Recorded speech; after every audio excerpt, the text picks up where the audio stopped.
Good evening, everybody, and welcome to Racing Series Formula One League Division 1. It's around Monaco. The Principality, the creme de la creme, are going around the track under the lights. This week has been entertaining because we've had some mixed conditions. Now, it could be mixed conditions tonight, it could be dry conditions, we don't know. However, whilst we're waiting for the lobby to start, tonight your commentators are RSF1 Raikkonen and LR Blazergun. Evening, Blazer. Evening. Evening. As I was just heard, I was explaining about where we are tonight and who it is, and we're under the lights. At the moment, guys, now LR Blazergun is just going to run through the championship standings for you. So over to you, Blazer. Yes, over to me with the championship standings, starting from bottom to top. So, start in last place in the championship standing, we have Aldaf with 1 point. And then ahead of him, we have got Days Rombus with 2 points, Caesar MX with 2 points, Motion Hazard with 4, Mansell with 4, RSF1 Vettel with 7, XFR Turbo with 8, Ozza32 with 9 points, Kid Cudi with 10 points, Stink Diggles with 12, Vettel SF71H with 16, IGN X Legends with 19, Comic Brazina with 20, Corey Marshall with 20 points, RSF1 Cash with 22, Sync Dyslexic with 25, Mr. Pigeon Munch with 33, RSR Hush with 40, and then our top two is RSF1 Lando with 58, and RSF1 Eastern with 63 points. And our constructors tables for the top division. Williams are in last place with 22 points, with Ferrari in 9th with 23, Alfa Romeo in 8th with 29, in 7th we got Racing Point with 31, McLaren in 6th with 34, Renault in 5th with 48, AlphaTauri in 4th with 57. In 3rd, we have got Haas with 73, Red Bull in 2nd with 88, and Mercedes with their dominant racers with Easton and Lando with 176. So, at the moment, Mercedes are very interesting, running away with the championship at this moment of time. Can anybody stop them? Yeah. I don't know if your tables that you were reading were up to date there, because I just sent you my copy across of what I've got. So I think they will have the Drivers' Championships, including the Spanish Grand Prix. Alright, so yeah, I see them actually, yeah. They have updated it. They are different, yeah. Yeah. So if you just maybe want to just reiterate to the audience about how the championship stands, because obviously a lot can happen between a race. Yep. So just to re-go through the Drivers' Championship, it's the updated one by the looks of this one.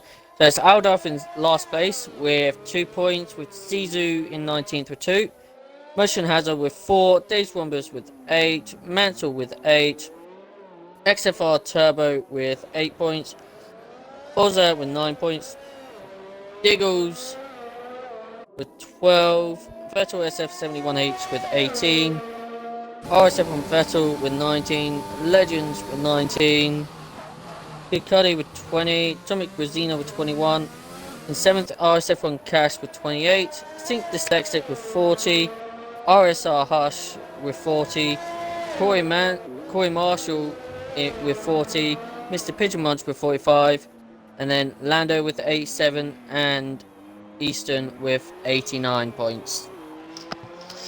Okay, so there's not much changes there, is there? No, not much of a change there. Okay, fair enough, ladies and gentlemen. So that is the standings. Right, okay, so Blazer, you had your race here on Monday, if I'm correct. Oh dear, yes. How did you fare up? Well, qualifying not well.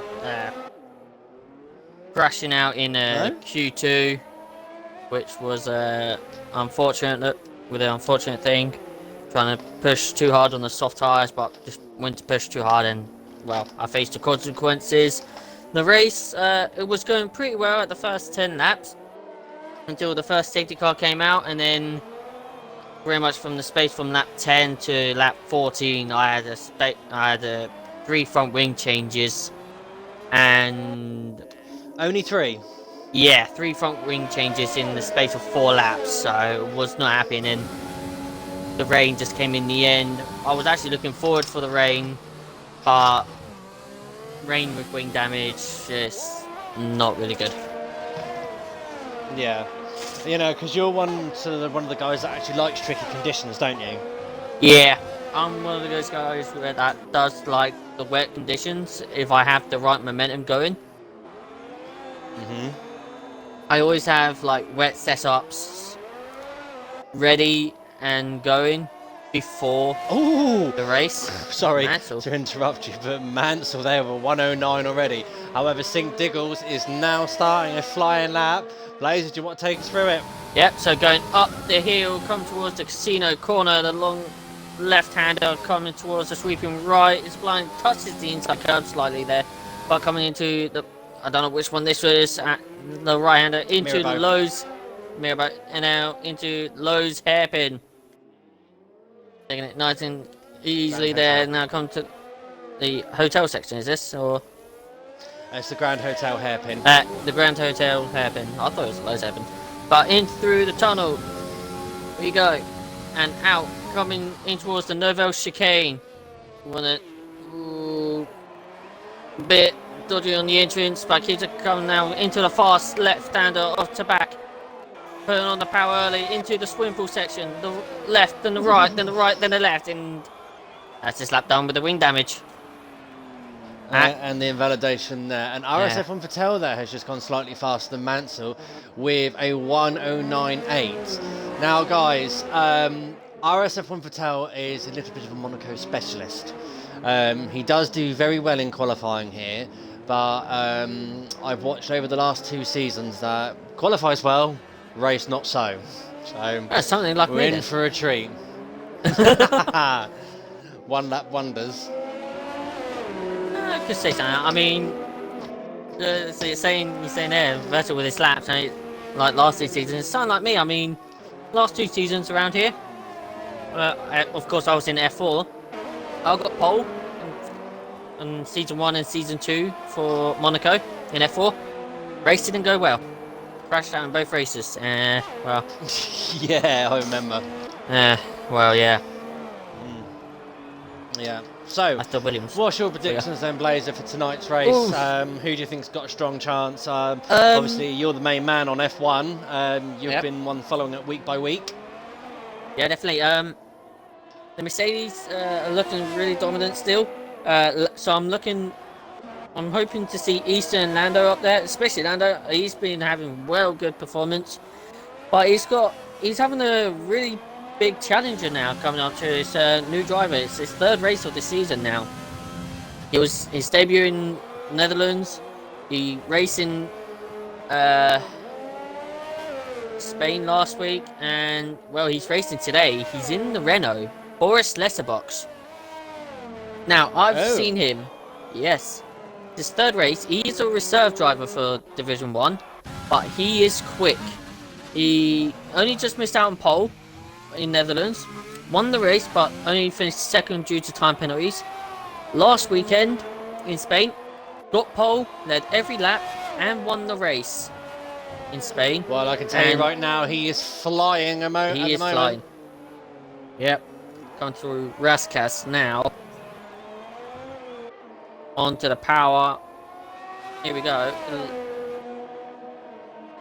Only a 10.2, so I think he's just taking it easy for now. But yeah, Boris Letterbox is definitely challenging those Mercedes driver.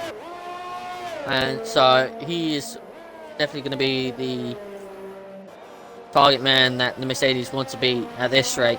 But Diggles, I think it was Diggles or Dyslexic. I think it was one of them. Dyslexic, sorry. That's the one, Dyslexic. Good race last week. Finished P3 in Spain. It was a great race from him, yeah. So hopefully we get to see him up there. But I I do think it's going to be Boris Letterbox and possibly the 2 Mercedes going to be up there today. Okay, so we'll keep an eye on them ones then, guys. So Boris Letterbox and to see what's going on. Right, okay. Ladies and gentlemen, good evening. Welcome to Racing Series Formula 1. All 10 viewers out there, please give us a wave, or not a wave, give us a shout out if you can. I will try and give you a shout out back if I can as well, and so I'm sure Blazer as well, because he should have the stream up at his end as well. Brilliant. Okay, so at the moment, Aldalf. Gone fastest over the 109.6 in a Ferrari. This is unusual. A Ferrari in the lead. I thought I would never see it. Well, only an RSF1. Not in real life this season, not in real life this season, unless some catastrophic accident happens, which I am a bit upset about, because being a massive Ferrari fan myself, it is depressing to see. Okay, so quick recap. Oh, he's sporting a nice helmet there as well. Do like that combination. Right, okay, so Dominic Brezina is currently out on a flyer. Grand Hotel hairpin he's at the moment. See how well he does keep.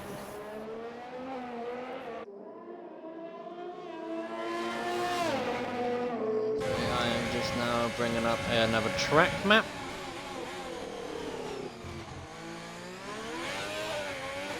Nicely on the power on the exit of the chicane, controls to back.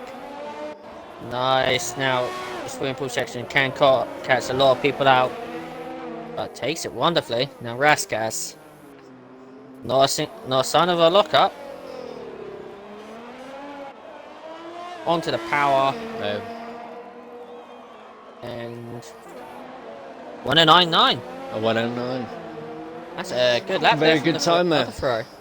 Hello, Slipping Sauce.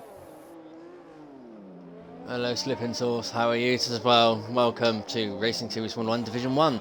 It's nice to see that we get some regular viewers, because Slipping Sauce was watching last night, I'm pretty sure of it as well. IGN Legends at the moment in the other Tango machine. Oh, it looks like he had a bit of contact there. And Corey Marshall's out from the session. He's in the chicane. I'm going to see Legends here. Oh, yeah. Oh, dear. He crashed it at the Novel chicane. He must have turned in too early. He's hitting that. He hit the left barrier that just sticks out slightly in that chicane. That could really damage you. I think that's what it was. And then Legends had to abort his lap and go again. He's in the McLaren. I've just noticed Legends is. Okay. Ain't Legends supposed to be a racing point?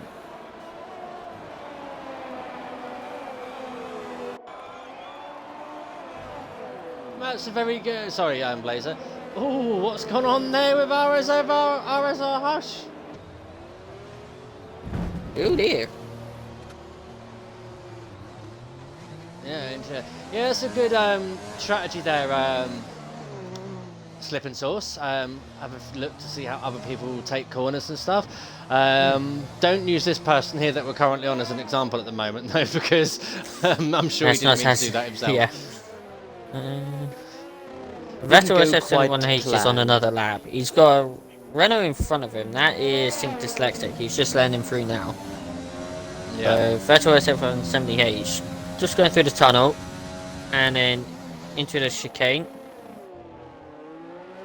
Us is now retired in qualifying. He thinks that's him done. Of course, we're only going to lose one driver. Yeah. 16 drivers. Well, everyone's through, pretty much, as long as they set a time. As long as IGN Legend sets a time, everyone's through. Because obviously Corey Marshall's crashing out. Well, do they have to beat Corey Marshall's time? I'm not too sure on that one. I think Legends just has to set a lap and then that's it. Right. But yeah, I just looked at the standings. Legends is in the Racing Point car, so I don't know why he's in the McLaren. I haven't heard of any driver changes, and I don't think there was supposed to be any car changes. So it's a bit unusual seeing Legends in a car that he's not supposed to be in.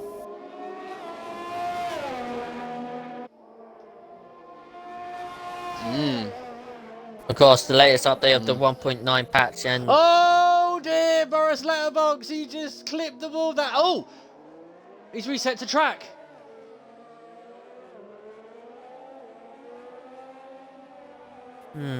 That's not very good there from Mr. Boris Letterbox. It's something you're not allowed to do, my man, but... He has to quickly get out of the way of the flying for Red Bull coming past. But on board with Legends now, on a lap. Turn 2, Sander Vort. Takes the corner nicely, going up the hill towards the casino section. He's not pushing, he's just there to set a lap and Sync Dyslexic. Matches out identical times. But Dyslexic goes on top. Ain't it normally the driver that sets the first lap? There may be like tens of thousandths of second ahead. That's obviously the Maybe, decimal point that we don't see. Yeah. Okay, so Dyslexic quickest so far. But of course, Legends here not really pushing. He knows all he has to do is set a lap and that's it. He's through into Q2 with the unfortunate Corey Marshall's crashing out in the Novo chicane. Into Tabac, just taking it nice and carefully. Getting very close to the barrier. Swim pool section. I do love this part of the track, to be honest. This final sector from Tabac, well, pretty much from Tabac up into Rascas is my most enjoyable moment. Especially if you're on the wheel. Yeah. There we go, he's set a 1:15.8 there, so... It doesn't move him up, so he has to be quicker. It has to be a quicker lap for him. I'm pretty sure of it. Oh! He definitely won't do it now. No. Legends disconnected. Oh, hello. What the hell? I'm getting back in. That's not good. I'll get him. At all there. No, definitely not. I'm getting back in now for you. It's the Legends. There we go. Yeah, Bear me one sec. Bear me one second, guys. Oh, sorry. Yep.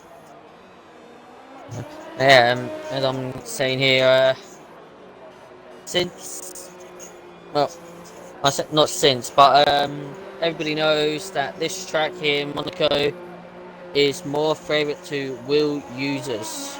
Pad users struggle, so that's why the people drivers that use the racing wheel loves this track more.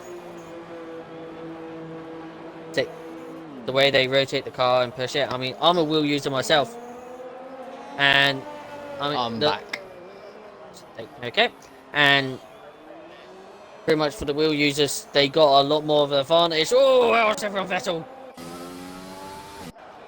Has a rear end moment at the exit of Sander Vort and goes straight into the barrier and loses part of his front wing there. But yeah, you got a Logitech G29, okay. Hey, I think you could agree with G29, yeah. I think you could agree with me as well then, Slipping Source. It's your wheel user. Raikkonen as well, you're a wheel user, aren't you? I am indeed. I am a Yeah. though I'm not part of the Logitech group. I do have a Thrustmaster TX. I'm a Thrustmaster. I'm a TMX. Okay. So you've got like I've got the more advanced version to you. You got the more advanced version to me.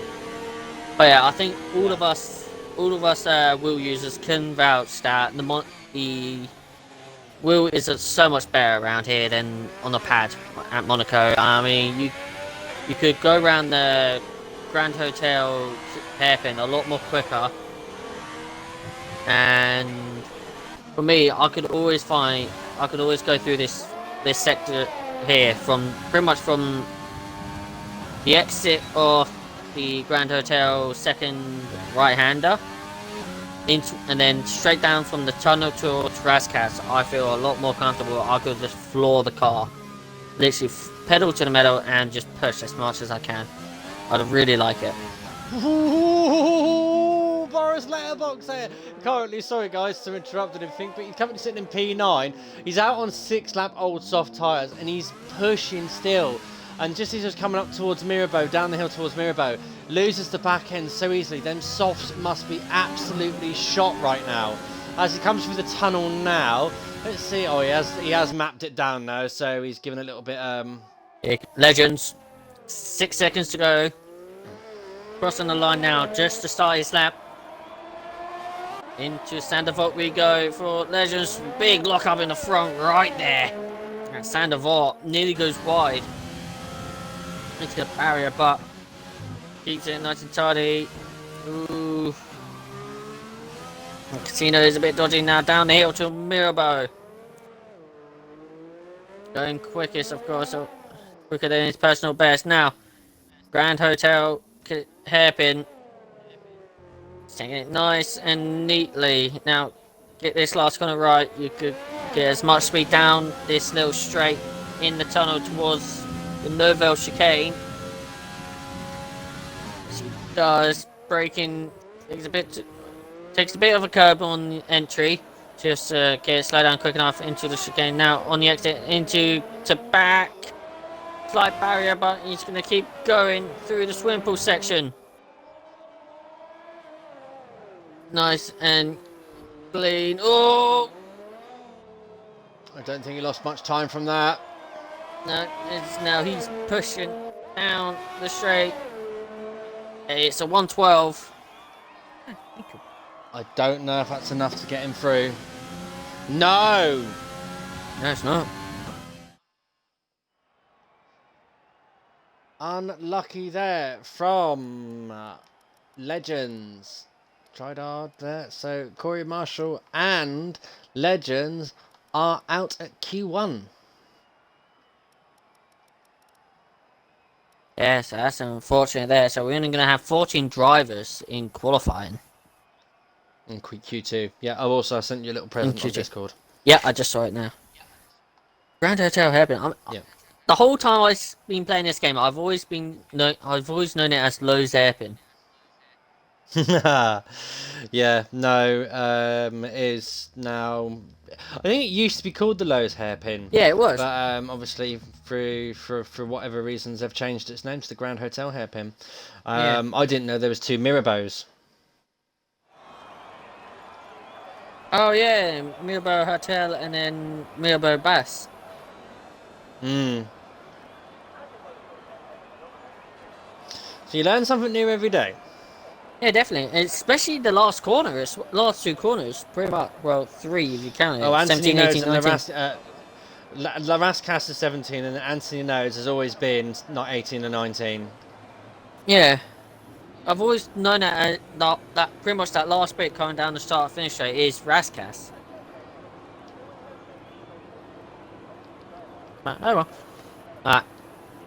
Okay. The driver's coming out Right. on mediums and that, so. It's very quiet in the chat tonight. It's unusually quiet. Interesting, but then hey ho. It is one of those things. Let me just see if I can prod some attention around the thingy. If you just take everyone round, just keep the fans entertained at the moment, Blazer, and I'll try and get some more fans for us. Yeah, definitely. I've now just killed a daddy long leg. It's just in my way. Yeah, slippery sauce. I tested the controller and I hate the control on the game for every track. Yeah, I mean, I agree with you, slipping sauce. I mean, I used to be a pad user before I moved onto the wheel. Biggest thing I've done now, and I'm actually glad I did it. But yeah, it is. As soon as you go from pad to wheel, you feel a lot of the difference. And you'd be glad that you'd be on the wheel just to get the right settings on the wheel and stuff like that. And then just say like your wheel's broken and then you got nowhere else to race, so you have to switch back to the pad. The feel of going from pad to wheel and then wheel to pad again, it is very difficult to get used to. I had that struggle last season in RSF1 for Baku. I didn't have the new brake pedal, and my accelerator was pretty much broken, so I couldn't do it. So I couldn't race with my wheel. But I decided, you know, heck it, I'm not gonna race on the pad. I tried a few laps, I could not get used to it, so I'm like, you know, bugger it. I'm staying on the wheel. Broken pedal, accelerating pedal or not, I'm still racing with it. And yeah, I still won the race in Baku with that. Did you really? Season. Yeah, I won with a broken accelerator pedal. Baku last season. Nice. Don't know how, but I did it. I mean, that's why in the meme last season where I spun and hit the barrier during the safety car, because of that. That's why.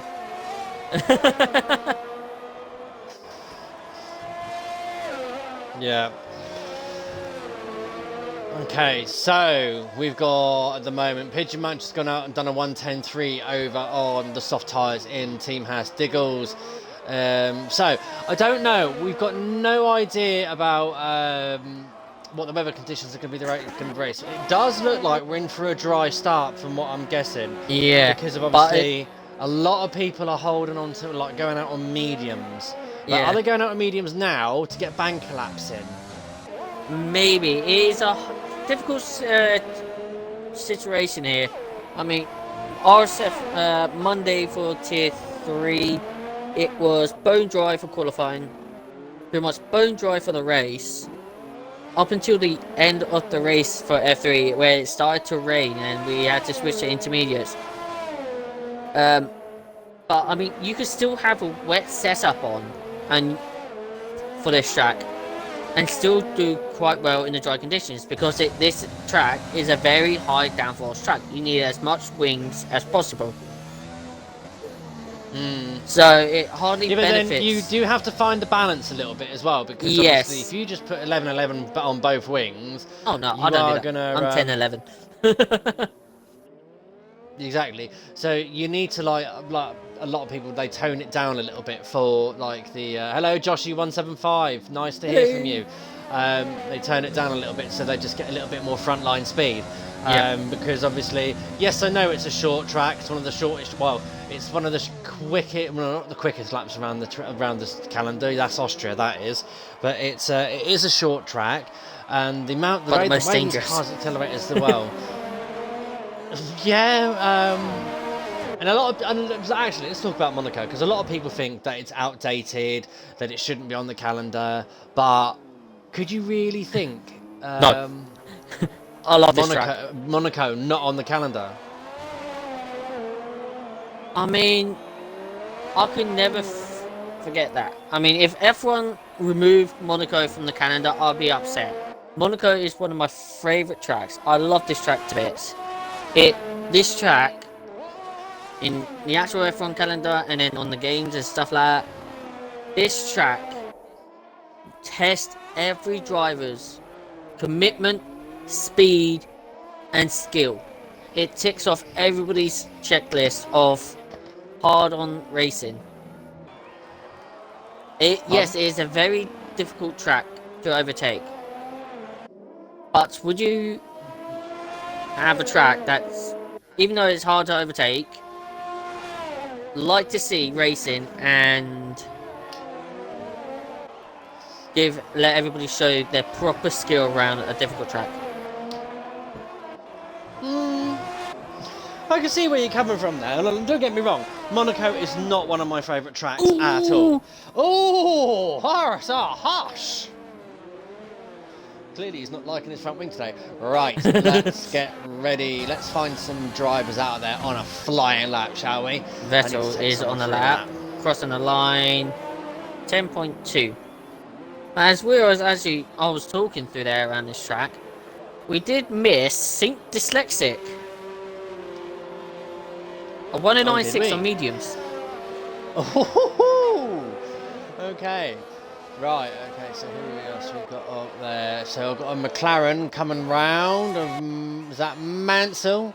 Yeah, it We've is got a Ferrari Mansell. as well, just at the swimming pool section behind him. The That'd be Dominique, Raskas, wouldn't it? and now Right then, ladies and Anthony gentlemen, here we Norris. go. Down the start, finish straight. Heading towards Sandovo. Don't cut the corner too much because ride that apex, but take too much of it. It will take her up the hill towards Beau Rivage. Beg your pardon, what happened there? Got disconnected. Who got disconnected? Gazina. Yeah. Wow. Okay, so that was one of the quickest laps. Aldaf is on the lap. Going through- So he's now That's coming on round Casino. Casino. Down the hill, heading towards Mirabeau. First Mirabeau, round the corner, keep it nice and tight. Down the hill as you come now towards the Grand Hotel hairpin. Nice and tightly done in there, first gear corner. Now for the second Mirabeau, turn 7. Ride the curves there beautifully. And then through Portier. Through the tunnel section now, pretty much all aerodynamics goes null and void because there's not a lot of wind. Round turn 9 doesn't have a name. It's the only corner that doesn't have a name. Down towards the Nouveau Chicane. Short burst in the power as you come up to turn 12, which is to back, and then come straight flying through the swim pool section. This is the section. Whoa! Oh. Dominic Bresno, they're very loose. On his gun. Not Dominic, Aldaf, very loose Out. there, so he's had to back it off. Yeah. And that's his lap done there. That is his lap done there. That is so the he consequences of Monaco, though. As soon as you get to back correct, no matter what, as soon as you gotta keep slightly turning left from the exit to back, because you are hitting to back well quick. By the time you exit, you're straight into that swimming pool section where you had to swing left, then right, then go under braking, and then brake, then swing it to the right, then the left. It is a difficult section, especially if you've got cold tyres. You are not going to last, and especially when on your wheel, where you got to react quick. Your reaction time, you got to go left, right, really quick. You can lose the rear end so easily. I've had that problem quite a few times. Well, I'm interested to see now. We're riding on board with Boris Letterbox to see what he can do on the medium tyres. He's now on the. I'm getting out of his way. So he now comes around Mirabeau, the first Mirabeau Hotel, down the Grand Hotel hairpin. Second Mirabeau, and then through Portier.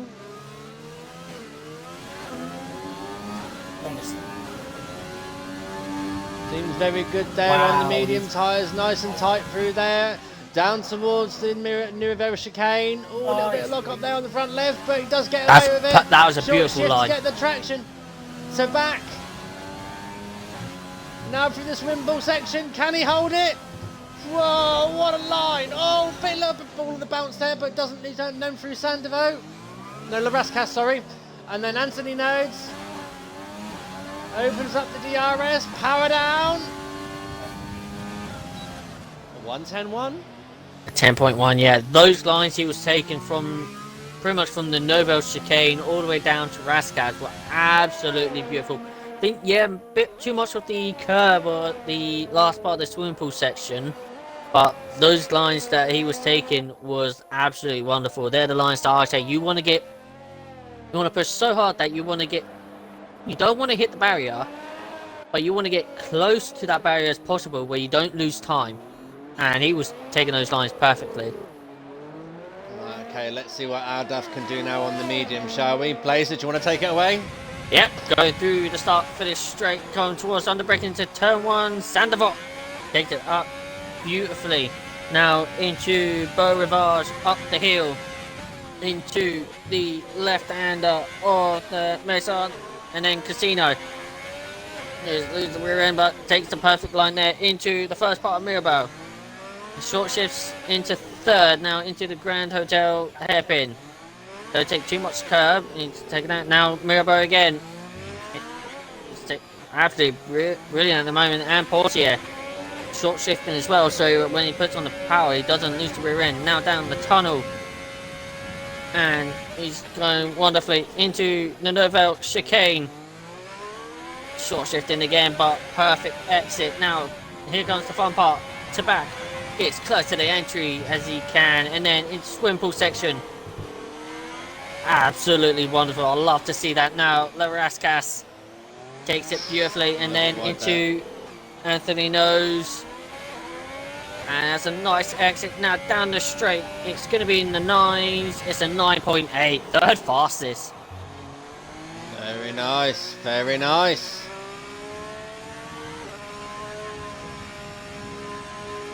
Got Red Bull in front on the lap. That is Vettel SF1 71H on soft tyres.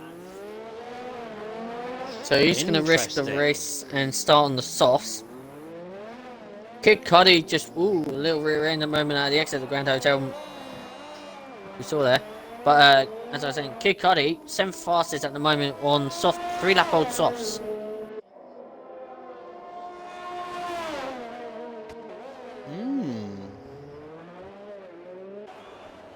Because this track is known for high tyre wear, and if you don't have the tyre temps right, your front left can wear really quickly. Ooh, look at Vettel pushing that Red Bull to the limits. He almost did the exact thing that Max Verstappen always does in the swim pool section, that last part. And he just takes it. This is going to be so quick. Cautious. Second fastest is 9.7. Sync dyslexic lap time on those mediums are absolutely wonderful. He doesn't have to worry about anything. He's not been touched. He has not been touched. No, not at all. It's we got amazing. Pigeon Munch is calling it a day. Yeah, that's his qualifying done. He knows he can't. He probably thinks he can't improve, so he's done there. Brazina, 11 point. He's done 11 flat, but he's going fastest at the moment, apparently, in the first 2 sectors. Into the final sector we go for Brazina on the soft tyres into Raskas. And now Anthony Hughes, knows. That always confuses me, but wonderfully, there you go. 1095, has been there touched we go. and beaten. Okay. That does sound wrong, but yeah. I regret saying it. Just so you know, turn 3, it's said as Mezzane. Messine. Messine, that's it. Messine. It's the joys of the French language for you, my friend. Yeah. We got the Red Bull set. Oh no, Harsh's done for the day. Harsh's gonna start 14th. Yeah. Lando. This way, we've lost Harsh. We lost Pigeon Munch. We're gonna lose Diggles. Lando is done. P11. Yeah. He's done. Kid Cudi's retired from the session. Mansell's going quick, only just quickest in the middle sector, and he's gone purple. Well, let's just face it. He doesn't need to. He doesn't need to. But he still wants to. Fastest lap on the soft. He's gonna do it. Ooh. No, he doesn't. Only just. He could have ruined his race there and started on medium tyres. Boss letterbox is on the lap. He's down by 6 tenths though. He's up by 6 cents. Oh yeah. Duh. There's a rear end moment at the exit of swimming pool, and he knows he's through, so he comes in. Called it a day. Called it a day, but well, there goes one of my predicted, or possibly one of the top drivers going to be one to watch, and he's starting P11. RSF1 Lando. That's the joys about Monaco, though. Monaco, though, my friend. It does throw spanners into the works for a lot of people.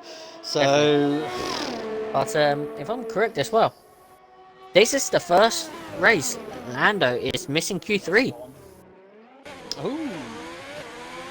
Okay, and my reliable sources tell me tonight, ladies and gentlemen, that it's going to be a dry race. Oh. I know. Okay, so guys, that is your top 10 for the qualifying shootout. So eliminated from the session, RSR Hush, Mr. Pigeon Munch, Sing Diggles, RSF1 Lando.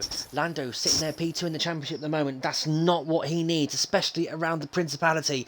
My God, he's going to have to hope that the strategy that he's got is going to work out for him. But he's going to have the advantage of fresh tyres, so he could start on the hards and then come back later on the mediums and be the faster driver. But again, definitely. It's all about track position at Monaco. It's all about track position. I mean, I started Q3 and I decided to start on the mediums. Decent start. The race went pretty well. Safety car came out, of course, for the first time, and well, actually, this was before the safety car came out. I've actually made a couple overtakes on a couple of drivers towards Sandoval. Oh, really? Yeah. I mean, it is a difficult track to overtake, but with the perfect exit, and well, at the perfect exit, Anthony knows you're behind another car, pretty much close behind another car. Overtake the RS. Try take the in. I've been overtaking drivers on the inside line, so I'm pretty much Max Verstappen it on the inside line into Sandoval and actually getting the moves done. I've done it on I've done it on Dangerous Stand, and I think I've done it on Camo as well. So I've done it on both Williams on Monday. Okay. Fair enough. Right, okay, guys. Battle for pole position now. I want your predictions out there, ladies and gentlemen, for the fastest time we're going to see tonight. Now, yesterday in F5, we did see a very low 110. I don't know, I haven't watched F2 and F3 yet, but I think F3 was a low 9. I think F3 was in the 9s. Okay, so I'm either expecting a very low 9 or a high 8.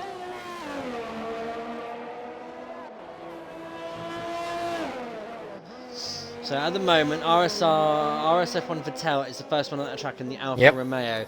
Again, he's one of the Monaco specialists, as I like to call him. He likes to put in a good show here. Car number 15 by the looks of that. 15. Right, here we go. On board. Through Sandoval now. Ooh. Up the hill. Yeah, we're around moment at the end. To Messonnet now, turn 3. Round, flick the car right through the casino. Down the hill as you come towards Portier. Go over to the right, watch out for the bump. That's a nice sector 1 there from RSF1 Vettel. Down the hill through to the Grand Hotel hairpin. Nice and tight. Ride the apex there beautifully. Second Mirabeau. And then Portier. Through the tunnel section there. Gets a little bit of twitch and wheel spin there by the looks. But very easily corrected though. Down the hill now as you come to the Nouvelle Chicane turn 10 and 11. Very nicely done there. Perfect line. Burst of power. Turn 12. To back. Swing it left. Ride the wall as much as you can. Through the swim pool section. Try and go flat out here. Hard on the brakes. Bring the car down to a nice low. Whoa! Bit of lag there. Right, he's still going. And then Anthony knows he is still going. 109.6. The one thing I noticed on Vettel's lap there, he didn't. Wow, Boris Lesserbot, 109.3. Whoa, here we go. The times are coming in here now, guys. Yeah, but as I was saying, the one thing I noticed on RSF1 Vettel's lap was into Tabac. He didn't get too close to the barrier on the entry. He went a bit of a wide line, so that kind of got very close to that tie barrier on the the barrier on the exit. Nearly got his wing damage. You want to get as close as you can to the inside barrier into Tabac. You want to go. You want to hit that perfectly so that you're literally just missing it, but not get too close that you can hit it. Gonna cross the line. It's 10.3. Who's next? Vettel 9.6. Brazina is on an out lap. Having a little conversation here between Josh and Slippin, so also with the car. Yes, Yeah, Joshy. which is it's nice to see that the guys are using the chat out there. Yeah, I'm definitely. a little bit, little bit ashamed, not ashamed though, a little bit surprised at the low numbers at the moment. We've only got 16 viewers Yeah. out there, or 19 according to my Xbox, but I'm sure there'll be more people tuning in for the race because that's the one that people look out for. But at the moment, we're currently along with Dominic Brazina now as he comes now through Sector 1. Fastest Sector 1 there from him. Take it away. No, sorry, I was actually going to answer Josh's question, but you go ahead. Alright, okay, no worries. And then through Portier now, and he's coming through the tunnel section now. Do like the cars as they come through the tunnel section. Like actually, last game, the cars at Abu Dhabi tunnel, they were awesome. I want to hear them through on this game. I haven't heard them yet. That rumble that you get from that Burley engine, and especially the Honda as well. I do like the sound of the Honda engine on this game. Yeah, definitely. Okay, then so Dominic Brazina now coming for Anthony Nodes. It's going to be a good lap at 10 points. 10.96. 10.96. Yeah, good lap there. Answer to your question, Joshi.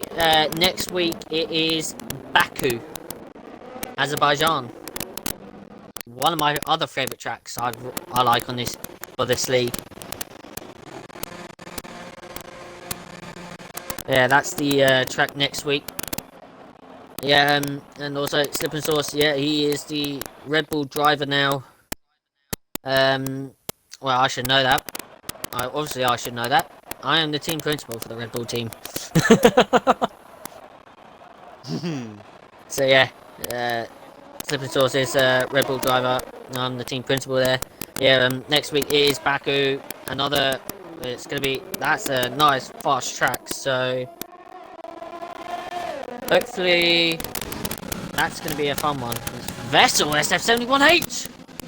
That's what I'm saying. Red Bull driver. 109.2 there. I don't want to Is try that any better, super Patronus? Apparently, there's some static on on someone's mic. Yeah.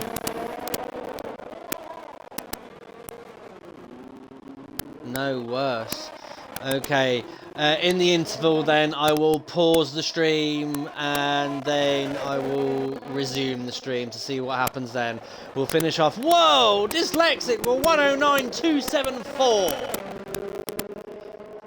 Only just, well, not, but yeah, pretty much just faster than Vettel SF178 there. That's a good lap from Dyslexic. We got Boris Letterbox on another outlap with Vettel SF71H right in front. I think it's only an outlap for Boris.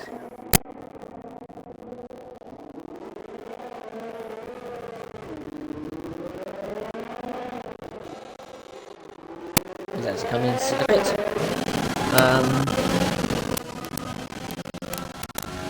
Pretty much the only other driver that's out on track that's about to start his lap is RSF1 Cash.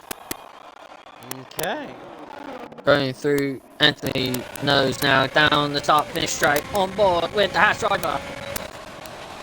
Braking into turn 1 and Sanderford taking it nice and easy. Now up the hill through Beau Rivage. Lovely. Now Massenet, the long left-hander into Casino, the sweeping right. Absolutely nice line there into Mirabeau. And fastest first sector, but we don't know about that. Into the Grand Hotel, the hairpin, lovely line there. And now it's Mirabeau 2. And now Portier. No wheelspin on the exit, so it's not. So it's a good job there from the hatch driver. Now down through the tunnel with a nice and an exit into Novo Chicane. Switches down to the first gear. Looks like we're going to get a bit more rotation there, but into the back, the left hand up. Nice line there into the swimming pool section. Ooh, a little rear end on the exit of the first part of the swimming pool, but keeps it nice and clean into Raskas. No wheel spin on the acceleration now, Anthony knows. No wheel spin. Out of the RSF, but he's pushing, and it's a 109.6. That's it. Oh, 109.5. these times are close. Oh, Vettel's gone Oh, fastest! Vettel! One lap wonder. The one lap Monaco wonder has done it again. Indeed, he has done it again. So, going to be interesting to see.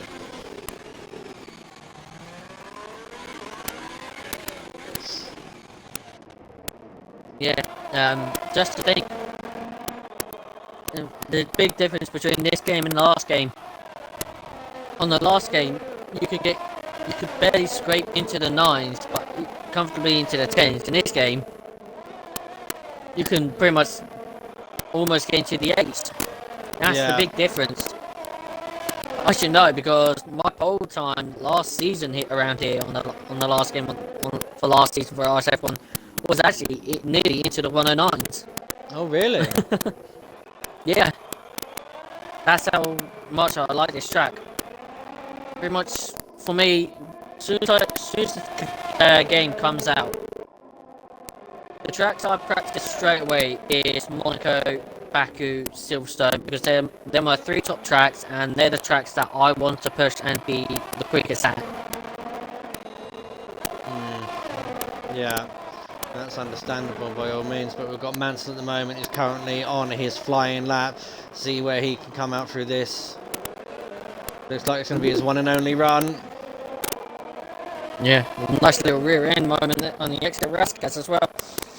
109, so that's P9. He's on that. But he's down on his time at the moment. Ooh, that's not good for He's him at the window tail.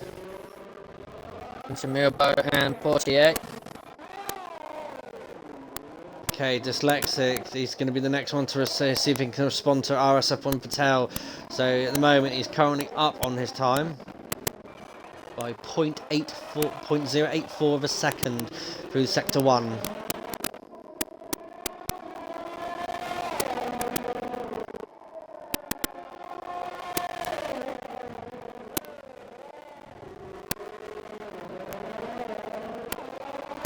Let's see what he's going to do.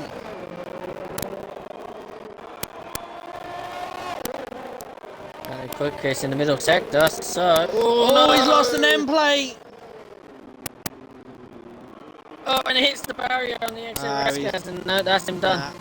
Regina actually goes above Dyslexic. It looks like he's going again, but he's 2 tenths down on his time at the moment. Right, that's the checkered flag just now up in the being middle waved. sector. Aldaf is only just up on his time in the middle sector here.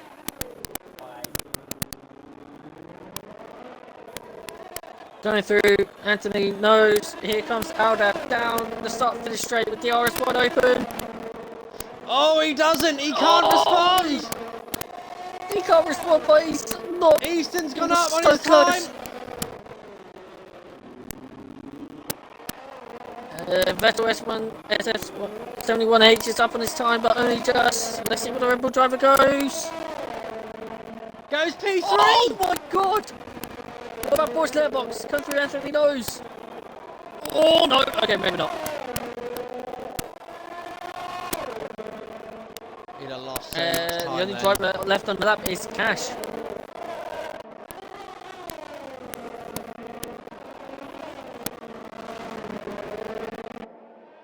RSF1 Cash and the team has. Yeah, he's only just down on his lap, so he takes this middle sector perfectly. He can bring it back.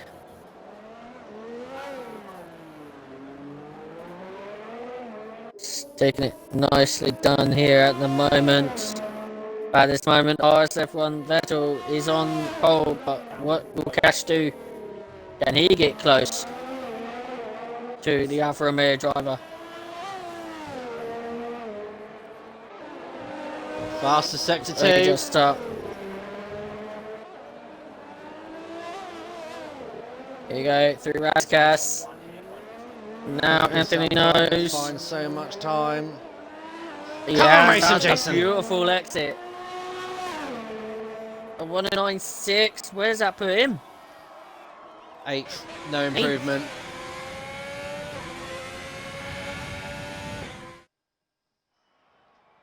Right, that's it, ladies and gentlemen. There is your grid for this evening. RSF1 Vettel has put it on pole position.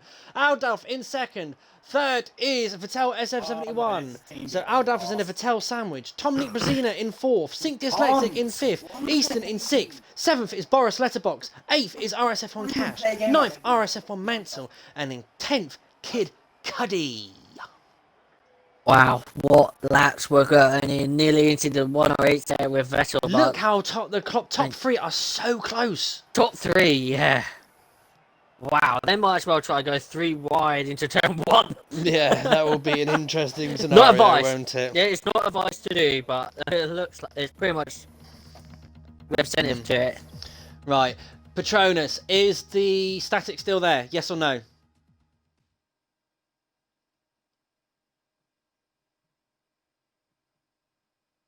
Right, okay, so No. I will not restart the Twitch stream then. It might have been the reboot of my headset, might have sorted it out. Okay, so let's see the tyres for everyone, shall we? Who is starting on what? So, there we go, ladies and gentlemen. Everybody in the outside top 10 looks like to be starting on the mediums. Well, yeah, because Kid Cuddy's going on the softs. And Kid Cudi was qualified in the top 10, so of course he will start on the softs. Yep. Oh, and Sync Dyslexic has readied up. Oh, Dyslexic! Okay, so In the words of Terry Crews from Brooklyn Nine-Nine, why? I love that program. Oh, here we go. Tyre changes now. Haas is starting on the hards. Corey Marshall's starting on the softs by the looks of things. yeah. And now we go to the grid rundown. Now we'll take it away. So, starting in P16, I'm about to say P20. So, starting in P16 in McLaren, but supposed to be in the Ripton point, I'm guessing, is IGN Legends on the hard tyres. P15, it is Corey Marshall in the AlphaTauri. P14 is RSR Hush in the Red Bull. Apparently he's disconnected. Yeah, apparently he's disconnected, so I'm going to quickly get him back in. We want to... Okay. In P13, ladies and gentlemen, in the Haas is Mr. Pigeon Mange, starting on the medium tyres. Sync Diggles in the tracing point, starting in P12 on the medium tyres, sitting there in P12. P11 is RSF1 Lando in the black Mercedes. He's also on the medium tyres. Okay, top 10 now, starting on the soft tyres. He will be in the pit lane first, probably, is Kid Cudi in the Williams. RSF1 Mansell in the Tango Machine, the McLaren. Starting there on the medium tyres. RSF1 Cash and Team Haas in P8 on medium tyres. Boris Letterbox in the Renault, starting on medium tyres in 7th place. RSF1 Easton in P6 on medium tyres as well in the Mercedes. Sync Dyslexic in the Renault, P5 on medium tyres. Now, Tomnik Brezina in the Ferrari, starting on softs in P4. Vettel SF71H starting on softs also in his Red Bull. In the Ferrari, we have got Aldalf starting on mediums, and in pole position, it's all on him. It's car number 15.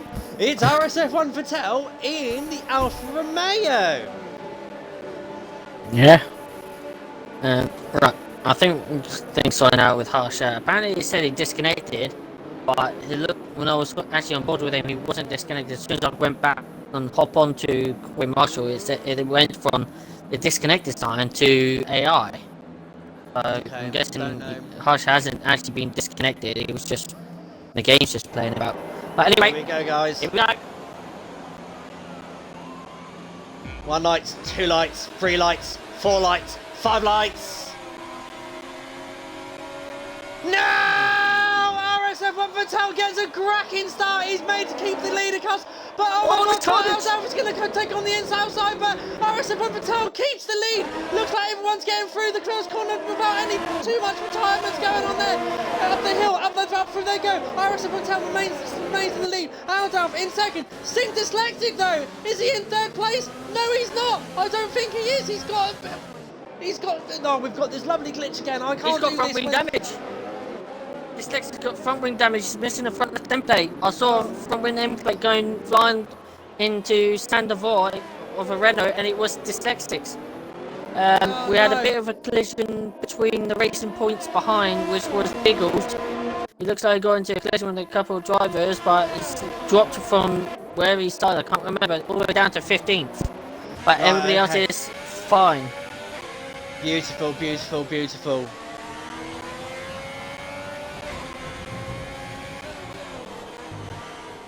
So at the moment, ladies and gentlemen, RSF1 Patel is in the lead, Aldalf in second. So as they come now across to complete their first lap of the Monaco Grand Prix for Division 1, we have got RSF1 Patel in the lead, followed very closely by Aldalf. Patel SF71 in third, Sink Dyslexic currently in fourth place, RSF1 Easton in fifth place, so he's made up his position there. Boris Letterbox in sixth, in seventh is Tomnik Brzezina, in eighth is RSF1 Mansell. Kid Cuddy's made a place in P9 into P9, so he's managed to get ahead of Mr. Pitchermunch. Nando's still currently sitting in P11. RSR Hutchins in P12. Corey Marshall in P13, so he's made up some positions there as well. Sink Diggles, he's in P14. And in P15 is RSF1 Cash, who's made a pit stop, and so has IGN Legends. So that is the formation after lap 1. So, ladies and gentlemen, we have got a race here on our hands. RSF1 Patel is in within his best chance to win the Monaco Grand Prix. It's in his hands. Yeah, it is pretty much in his hands now. Pretty much the winner, the driver's. Oh, he's lost an end plate, but he might be able to get away with that. It's very, very minor an end plate. You can get away with that. I would say pretty much track position is everything in Monaco. As we know, the record of Monaco, even in the actual F1 calendar, the driver that starts pole position wins the race, but anything could happen because this is far more different than the actual real life F1 Monaco. So anything could happen. Which we saw there, Vettel getting wing damage, so that's Aldalf right on his gearbox. Vettel's just behind as well, watching on. Sink Dyslexic is holding off Easton behind him, and also he's got Boris the letterbox behind Easton. Of course, Dyslexic is driving around with that wing damage he got from that one in turn 1. Yeah. And Legends is in again. Another front wing change. That's his second in 2 laps. Okay, only 39 left in the garage for him to use, I'm sure of it, if he's going to do one every lap. Right, okay. It's going to be my record then. 3 and 4 laps. Yeah, but it looks like RSF1 Patel is managing to hold off the Ferrari of Aldalf at the moment, but we are now coming. Oh, he makes a mistake, and he's looking on the inside as he goes with Anthony Nose. Gives him room though, plenty. DRS has now been activated. Will it make a difference with the overtake button? Aldalf makes a splash on Albon, and Patel then shuts the door beautifully there. Aldalf's missing the front left end plate. He hit the barrier that's slightly sticking out into turn 1, but just before turn 1 stand 4, and broken his left front end plate. Yeah. So pretty much the only driver that's still got an end plate is in the top 4 is Vettel SF71H. But look, if you just look behind Vettel, even though he's on the soft tyres, those tyres are going to go out pretty quickly. Their soft tyres. Got the medium runners. The soft tyres do go off very quickly around Monaco, so unless he was in the lead to pull away, that strategy is not going to work for him at all. So Sink Dyslexic and Easton, they can pretty much take it easy because they know very shortly he's going to have to come into the pits. Unless, and I say this, unless Vettel SF71 is the doctor with tyre management. It all depends. Vettel RSF1 71H is actually out of DRS range of the top of the two drivers ahead of him. And now Diggles is actually, not Diggles, Dyslexic in DRS range of Vettel SF1 71H. Yeah, and I daren't say it because as soon as I say it, it will happen. So far, so good at the moment with F1 tonight. And I think you know what I'm talking about. No safety car at the start, yeah.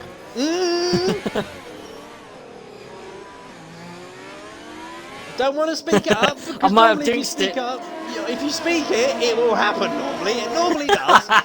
I said that last night in Division. I'll take the blame. I said that last night. Oh look, I'll take the blame. no safety car. And then boom! It literally happened there and then. Already. Alda's in there. Alda's only got 3 second time penalty due to that front wing damage. So then, okay, right. Let's have a look around the grid, see what battles we've got going on. They're catching up.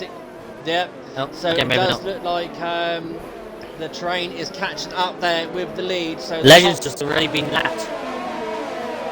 Legends in the pits. He's just been lapped again. Well, not again. He's just been lapped now. Legends has. Legends is in the pits. He's in the pits.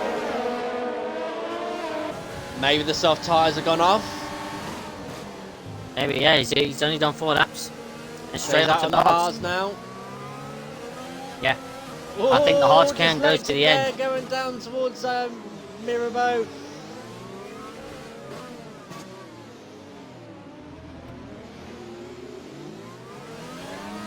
I think there was slight contact between Dyslexic and Vettel, and Vettel lost a bit of rear end because he got.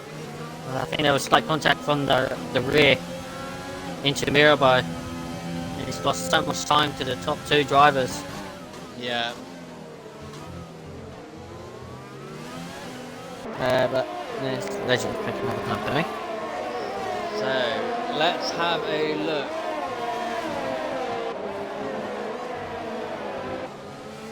So let's have a look around the field. So Sync Dyslexic at the moment, he is missing an end plate of his front left wing there. Looks like Easton's got a full wing intact. DRS now open as he approaches the Mercedes, as he approaches the Renault as well. So he's trying to hunt down Dominic Brezina. Has he got his front wing? Let's find out. Yes, he has. It's all intact there by the looks of it. Yep. Very nicely done there. What about Mansell? Mansell's doing very well there, up to P7 now. Biding his time there on his medium tyres. He knows that Dominic Brezina is going to have to come in very, very soon. At the moment, still up ahead, it is Aldalf and Vettel. They're still holding. He's still holding off the Ferrari. So it's Ferrari A team versus Ferrari B team. With at the moment the Ferrari B team in the lead. Yeah, definitely. Of course, both drivers in front are missing an end plate, so they have to be careful not to make another slightest mistake, or that's another slightest mistake into turning early into a corner, and that's it. They're not going to go for another lap on those mediums. As soon as they get another bit of wing damage, they are pitting. Yeah, by all means, in that lot. And apparently, according to Toto Wolff, he's gone under that name again. A little bit later, he'll be under DP Roberts again. You watch this one. Saying that Dominic Brezina does have damage. He does. But their template's gone. Oh, hello. Overtake Easton. on the... Easton round the outside of Mirabeau. Rivage. Or Mezzanay, sorry. Yeah, Easton done it pretty much before going up the hill through Rivage onto Mezzanay. So that is a lovely move there from Easton. As I say, it's a hard track to overtake, but if you get it right, you can make the move. And to be fair, you don't see an overtake happening there, but Easton has done it. And wow. Easton now, he's got a full, no damage on his wing whatsoever by the looks of it. And he seems to be closing in very, very quickly on the top 3. But Vettel SF71, he's also got no damage on his front wing there by the looks of it. No, and he is closing on that Ferrari as well. So, the top 4, look at this. Dyslexics in the pits onto the hard tyres with the front wing change. Okay, so Dyslexics going for that and the undercut, so it does look like the medium tyre will soon be coming up to the strategy for where they want to box. Around about a lap 12, I think the medium tyre comes in. But don't quote me to that.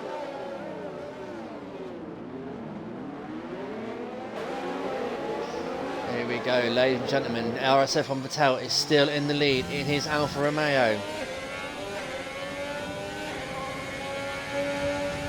Holding back the field that he needs to do, but he does not have a lot of ERS left over on his in his batteries. He needs to recharge that battery.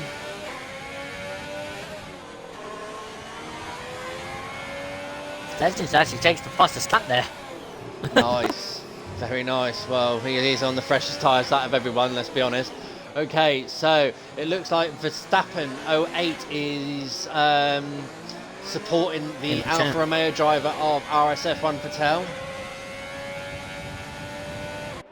Dyslexic picks up a 3-second time penalty. Now Mr. Pidgemunch is now into the pits.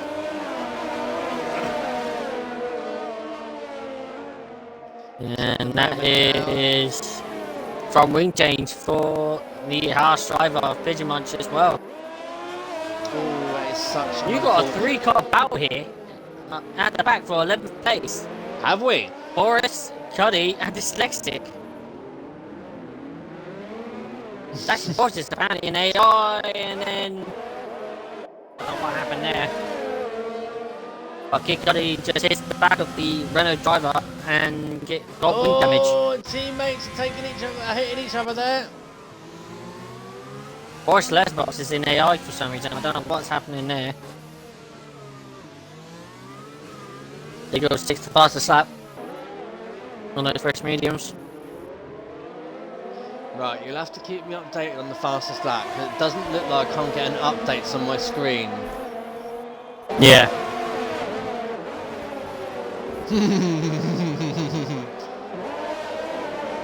Oh. Tut tut tuts. Someone hasn't turned on ghosting by the looks of it. Oh, Boris Lesbos been disconnected. Okay. Ghosting is actually turned on because I saw Diggles ghosted through Legends. Of course, Legends is a lap down from Diggles. Okay. Boris. There you are.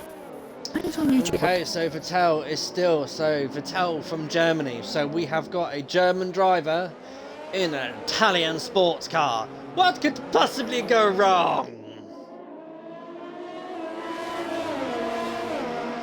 So lap 11, RSF1 Vettel is still in the lead with Aldalf in second. However, Vettel SF71 Oh, Legends! Has spun on the exit of Raskas, and now we lost Mansell. I'll get Mansell in. Okay, no worries.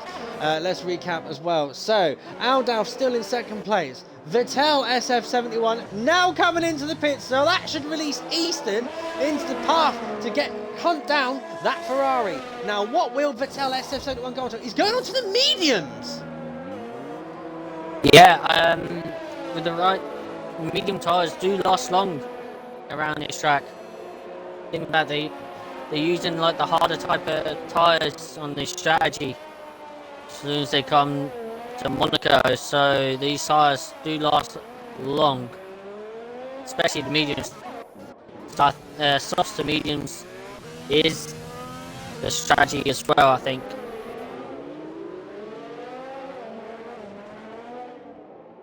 I know you definitely could do softs to mediums on a 50% race around Monaco on the last game. Okay. Be interesting to see. Right, so Vettel at the moment is still. We'll keep an eye on him. RSF and Vettel is still in the lead, so we've got 2 Ferrari powered cars in there. However, Easton and Lando, the 2 Mercedes drivers, they are very good teammates together as well. They do work together very, very well. Are in 3rd and 4th. So that should give them good solid Vettel's points in. there. Vettel's come into the pits. Oh, it's so spun! Oh no! Oh, Aldaf hit the inside curb of Anthony Nose and spun round, facing the wrong way. Ghostin is on there. I would say Ghostin is on there. He had to do pretty much like a 4-point turn there. Meaning 4 million point turn. So, yeah, that means Aldaf would have lost so much time there. And Vettel gets out in front of him still. And he's got a box. Oh my god, here comes Vettel SF1H overtakes Aldaf. Wow. Up through Beauvage Can you into Massenet. I already did invite him. Okay. Right, okay, so Vettel versus Vettel. Red Bull versus Alfa Romeo.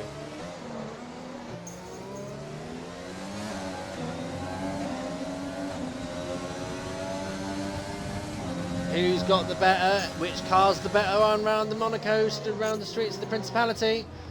Ooh, the hard tyres there needs to be warmed up. There we go, now he's back in. Oh, this is going very, very close battle, guys. And we got a safety car and Cash has crashed on the exit of the Nobel chicane. No. So we got a safety car. 14 laps in. Hey, they did. Okay, Got a good run. so that means Mansell has pitted. Aldaf is now pitted, so you shouldn't lose him too much time there with changing his wing and getting the fresh set of hards on. So that's come out of its recovery there. Mansell is just left the pit box now. Pigeon Munch, he's coming in. He's in the pit lane now. It's sticking on. Another set of mediums by the looks of it. You Pigeon Munch? Yep. Look, I think Pigeon Munch did stop early for a different set of tyres. Okay, so RSF1 Cash has now left the session. Mediums to hards. Okay. So he's back on the mediums. So the drivers. Ooh, Easton might be able to box and come out ahead because of the delta. Yeah, he's in the box now. He's now coming into the pit lane, and I wonder if the Mercedes is going to double stack. They're double stacking. So Easton's left the pit lane now. He's going to do it. This is playing into RSF1 Easton's hands. That has actually worked. That is a pure Mercedes style pit stop. But Vettel dyslexic of Vettel SF71H had to pit again with a front wing damage, so he's back on for another set of soft, medium tyres. Oh no. I was wondering why he didn't gain positions and he was losing. That's why. So Dyslexic's up into third, Lando fourth, Hush. Pretty much everybody in the top 5 has pitted for fresh tyres. Yep. Very, very interesting now because this has played into Mercedes' hands. First and fourth, Alfa Romeo only currently have one driver on the grid this week for F1, unfortunately for them. So 25 plus 12 points for fourth, isn't it? Yes, it is. So that'll be 37 points to go into at the moment. 37 points to go. Yeah, 37 points into Mercedes. I need you to remember when people get penalties, I'm not getting notifications up on my screen, so just shout out when they do, right, please, buddy. Yep. Okay. I hope everyone's enjoying. Go on. I was going to say, not everybody in the top 5 has a pit for fresh tyres. I mean, Vettel and Dyslexic are actually on 2-lap and 6-lap old tyres, and no! Vettel SF178 has got a 5-second time penalty for causing a collision. Causing a severe collision into Aldaf, and now got broken front wings and going into the pits again. Oh, so in that 5-second stop go. Okay. He's left the session. 78 just left. I don't know if he's actually just left the session or just. Send an invite. Disconnected. That's what I'm gonna do.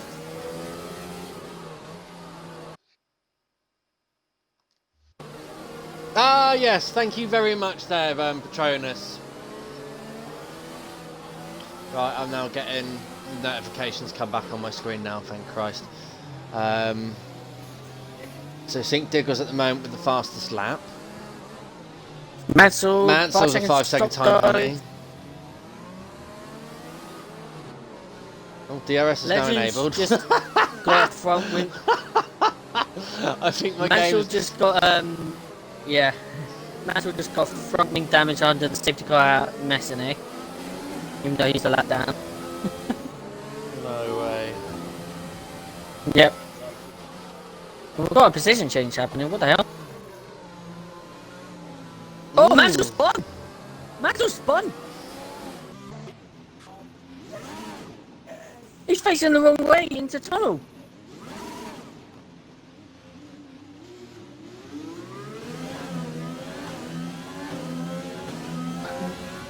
What? What's that? How did Mansell manage to lose it there? Right, Boris Letterbox has still got the red X above his thingy and his car is ghosting. Can you just whack in another invite to him? I did. Yeah, I did invite him. Did invite him twice. Oh! Oh, Patel, SF71 with another 5-second time with 5-second penalty for a severe collision. I think that's Vettel's Vettel's race done after what just happened there. Yeah, I'll get let's see, where's Boris? Last seen an hour ago. Jeez. I think he's online.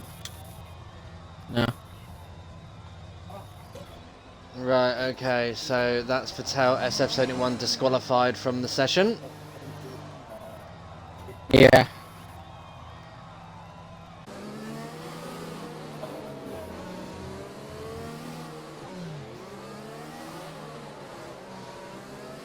I do believe there might have been a little deliberately trying to crash deliberately into the wall there as well.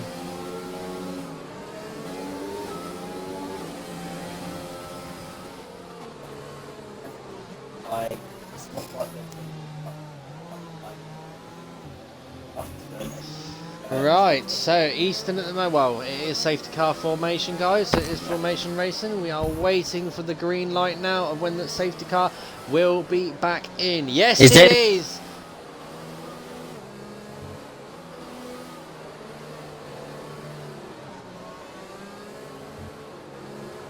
Boris is in. Okay. Yeah, I did send him two invites when he disconnected. Don't know what happened. Here we go. Back racing. Here we go. So Easton has bolted. Away we go. Easton's bolting away beautifully. Vettel had a little rear end moment. Oh, dyslexic. Oh, and Dyslexic's on the inside. Makes the move. He gets the overtake done on Sandovova. However, RSR and Patel.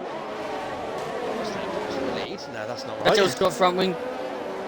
Vettel's got front wing damage. He hits the barrier on the outside, on the exit of Sandovova, as Dyslexic was getting past him. Yeah. Yes, Patel, SF71, do send that in, please, because it doesn't look very good. Lando is there with a 3-second time penalty. So Patel has RSF1 Patel has dropped down to P3. Oh, that's not going to bode well. And under threat there as well from RSR Hush. His back end, he's not liking their mediums at all. Hard tyres. Vettel's on hard tyres. He needs to get them warmed up fast as anything because his back end, he's got not enough finger. Sink Diggle's there. Oh, Boris Letterbox has retired. He crashed out in to back. To back by the looks of it. And we have another safety car.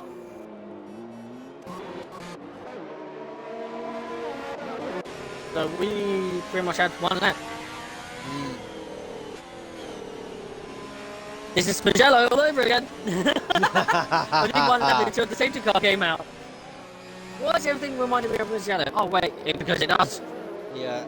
In S03 Monday, we had I see it. I've seen it. late I've seen safety it. car, yeah. Now I've it's seen Magello all over again, and then now this one. There was a few all incidents over again. reported in over it, so I have definitely seen it, my friend. Yeah, I don't know what actually caused it. I mean, it was all manual driving speed. None of the safety drive car, be the dependent. Delta. Yep. Yeah, but I honestly I do not know what happened on that safety car restart on Monday. Now, I was streaming it, of course, up until when I crashed out. I was like, "Yep, stop streaming." But I don't know what really happened. I mean, it was just like a late safety car call being told to come in, and that's it. Yeah. It just went mayhem. Really? Yeah. Okay. Right. So, Got a little guys. thing popping up there. Sorry. Looks like my voice just went. Right, we have gone halfway through That's the embarrassing. race now, and so this should be good for Legends. Yes, it should be good for Legends. You should be able to catch up a lot here. Right, let's have a recap of the grid of the positions now. A lot has changed since we had done our last one.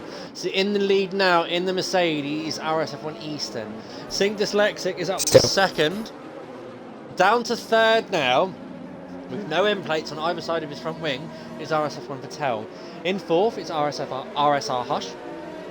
In fifth, RSF1 Nando. Excuse me, got the hiccups. In sixth, we have got Dominic Brezina. In seventh, RSF1 Mansell in the McLaren there. Corey Marshall doing well, getting there, just keeping his nose clean and keeping out of trouble. Set up to P8 now, starting from the back of the grid. P9 is Kid Cuddy. P10 is Sink Diggles. In 11th is Aldalf 070MB in his Ferrari. And Mr. Pigeon Munch is now in P12 and P14, but will go up to P13 when he unlaps himself from, there we go, P13 is IGN Legends. And your DNFs at the moment is Boris Letterbox, RS71 Cash, and then Vittel SF71 disqualified. Yep. And just to think, Legends is actually a lap down from everybody in front, in front and behind him. Apart from Pigeon Munch, I don't think. I think him and Pigeon Munch are... No. Yes, and Legends just pit, so Okay. it looks like a front wing change for Legends. Which I think it was. Yeah, it was. Is he going to lose the position? Yeah, so he's lost the position to Mr. Pigeon Munch. Well, Pigeon Munch has got lapped him again. No, it wasn't. 2 laps. It wasn't a front wing change for Legends. It's just a tyre change.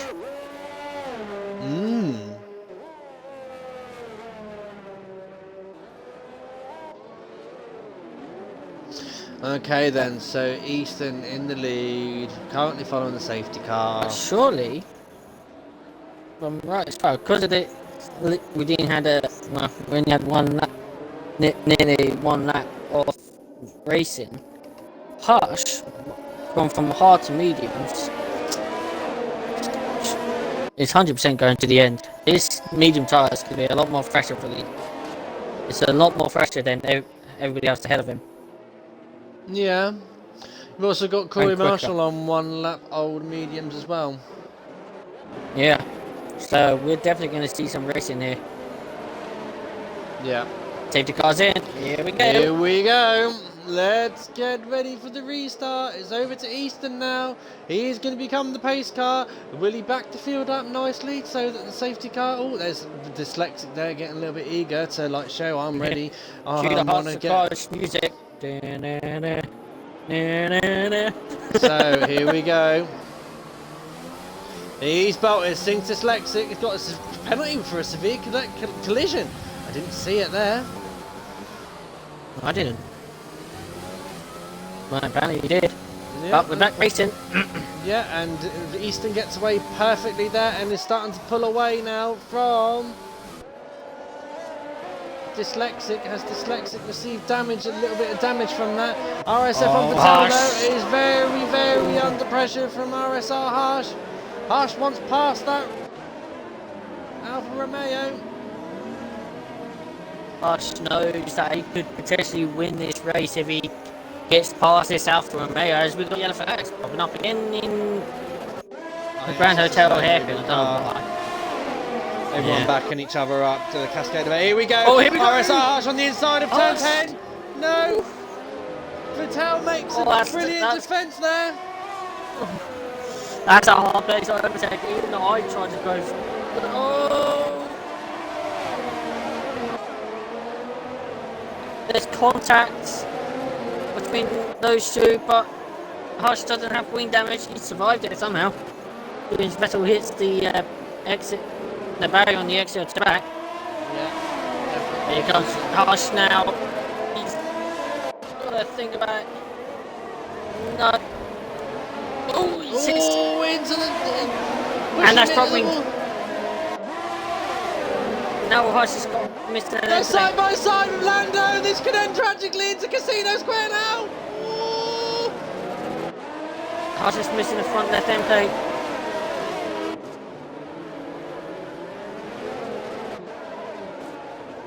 Yeah, they are.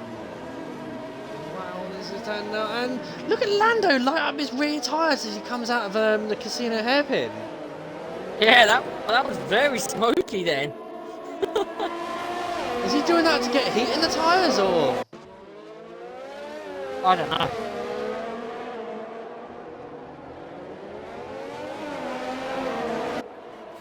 Corey Marshall there with a 3-second time penalty now. Now dropping outside the points. That depends on the penalty situation around him. Yeah, true. Oh, Vettel gone very wide there. He's gone into the pits. Yeah. Okay, so that's Hush now unleashed. Will he catch Dyslexic? He's 6 seconds behind. Yellow flag. There's been a crash. That's Kid Cudi into standard 4.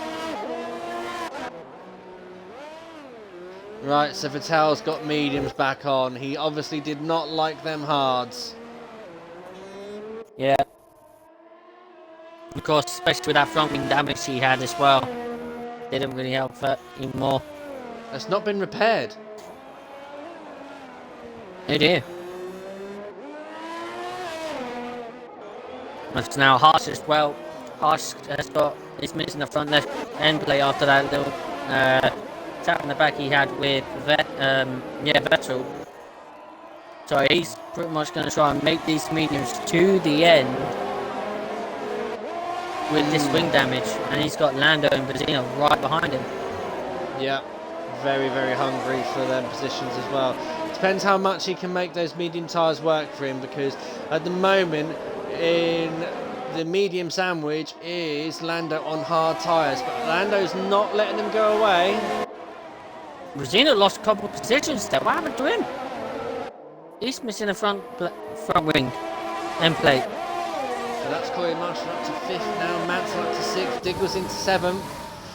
Oh, and RSF on Patel's got to say, oh, he's retired from the session, he's given up, that's such a shame. There'll be no points scored today for Team Alfa Romeo. Legends there with a 3-second time penalty. Right, Diggles, 3 seconds. Here we go. Time penalties are coming in thick and fast. Diggles with a 3-second time penalty, as I said.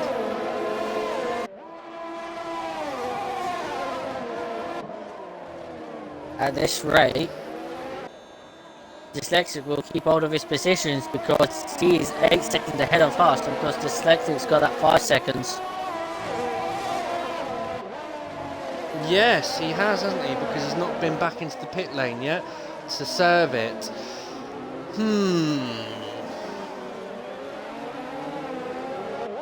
But RSR Harsh, 10 laps off, mediums to 17 lap hards. What can he do? Oh, Corey Marshall! And the outside of the court! What He's lost a move! What a move!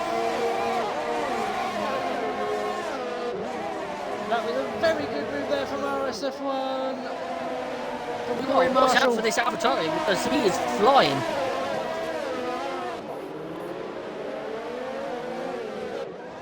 Absolutely, by all means. Now AlphaTauri versus Red Bull now. Who's going to come off better? Because Lando, every time through that hairpin, lights up his hard tyres. Mansell's not on 22 lap old mediums, is he? Surely. Who? Mansell. 22. Yeah. Wow. 22 lap. Yeah. Them tyres might be screaming at him by now. He's probably trying to make him long to go to his softs. Interesting, and go still for that. Oh, there's Legends there with a 3-second time penalty. Right, Corey Marshall into the start-finish straight, opens DRS, overtake button, he has pressed it. Will it make much difference though? Has he got the potential manoeuvre? Right, up through Sandovote now. Will he take him up from Rivage?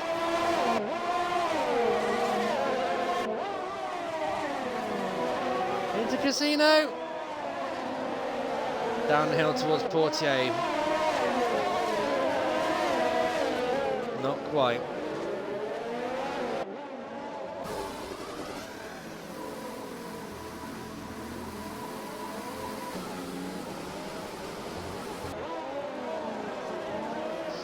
Right, okay, so let's just have a quick look at the top two here as well. Easton's holding back Dyslexic very well there. They're even Stevens on tyres compound, but Easton's on the fresher tyres to Dyslexic. So whether Dyslexic's going to sit there and be happy with second place, I don't know, and I don't think so, but the two drivers are pulling away from RSR Harsh, and it looks like Easton, 5-second time penalty for Aldal for corner cutting as well. It looks like Easton's using his overtake button for defensive purposes and just to keep that the Renault of Dyslexic at bay, holding that half-second gap, but Corey Marshall is still right behind on the Red Bull, but also we've got Diggles making a move on Mansell, but Mansell's managed to defend it very well as he come up to the hill now. Oh, Mansell! Not Mansell, Corey Marshall. Marshall, it looks like it was pushing Hush up through Beauvage. Dominic Brezina now sets the fastest lap on soft tyres there. Look at that, the AlphaTauri is all over the back end of that Red Bull. That Red Bull is definitely holding up Corey Marshall. Corey Marshall has got the better tyres and he wants to get past, but obviously they are not teammates, although Red Bull own both teams, but they are not teammates, so no team orders here coming into play. This is one hefty battle. Corey Marshall from the back of the grid up to P4. Anyone, give this man a round of applause at the moment. This is definitely a drive of the day drive that Corey Marshall's having right now. Yes, by all means, but there's only one person, one system that calls drive of the day, and that is the game. Yeah. He's all up into the game. He's made 11 spaces. And so is Hush.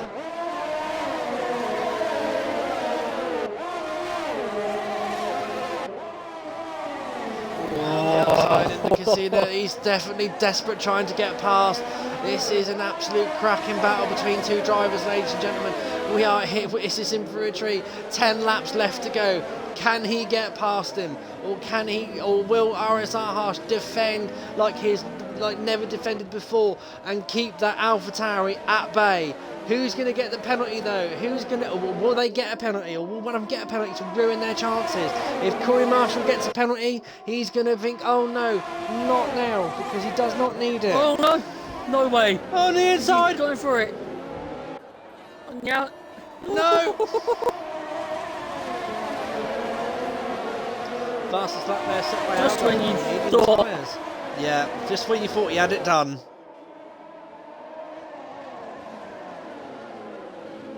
Look at this, they're literally, he's just giving a little love tap there, he's like, get out of my way, I am faster than you. He's used up all his overtake button. They both have. Yeah. Are very low on the ERS.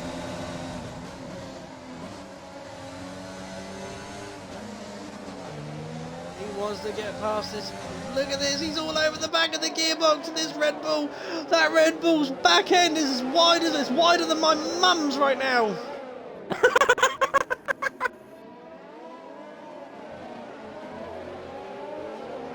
Kid Cuddy there with a 3-second time penalty. I mean, we got a train of cars from 3rd to 8th. RSR Haas is definitely holding up the field right now. He is definitely... He wants this 3rd place. It looks like we've got a bit of raging Monaco party going on as well from the people that have not had good results. I've just seen in the chat there now. Unlucky, guys. It's so unfortunate. Oh, Corey Marshall there. Oh, Marshall, that rear end. Anthony Nodes.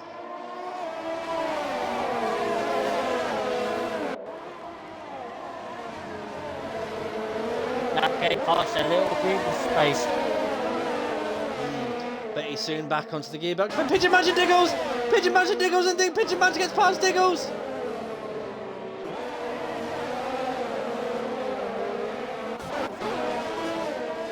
But still, the battle lies here for the last podium position as the other two drivers 15 seconds clear now. And Corey Marshall's lost an end plate! And got a 3-second time penalty! Oh no! So the pressure is now starting to get to Corey Marshall. Oh, no, I don't want that person.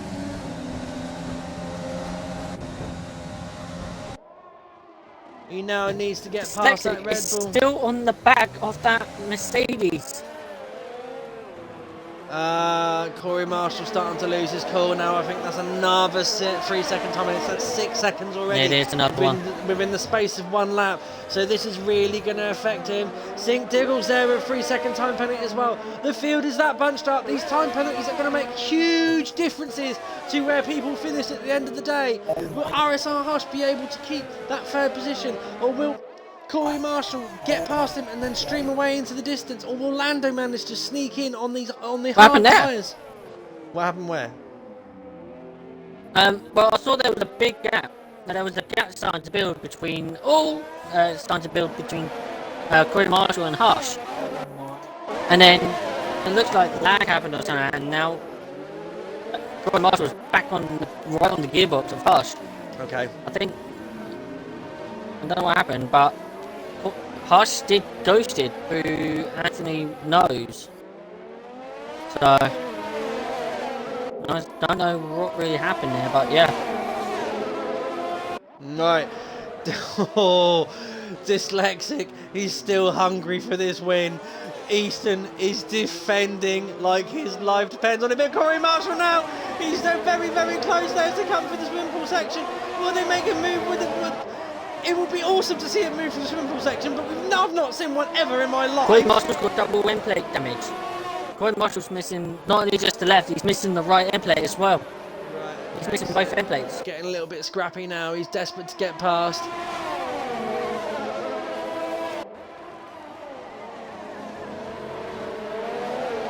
But no, he still can't get past that Red Bull.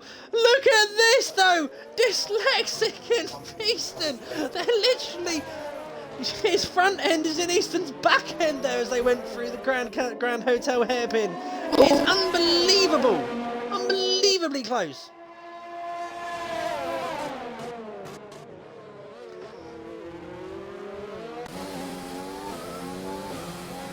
Easton gets the traction out of the corners very well and manages to pull away slightly. It's that cascade effect as they come across now. Here we go, look at this. But Dyslexic is so much quicker through the swim pool section, but has to hit the brakes because of obviously he doesn't want to make contact with Easton. Boy, Marshall and Hush again. Oh, don't ruin it, guys! Don't ruin it, guys! But RSR Hush defends valiantly there.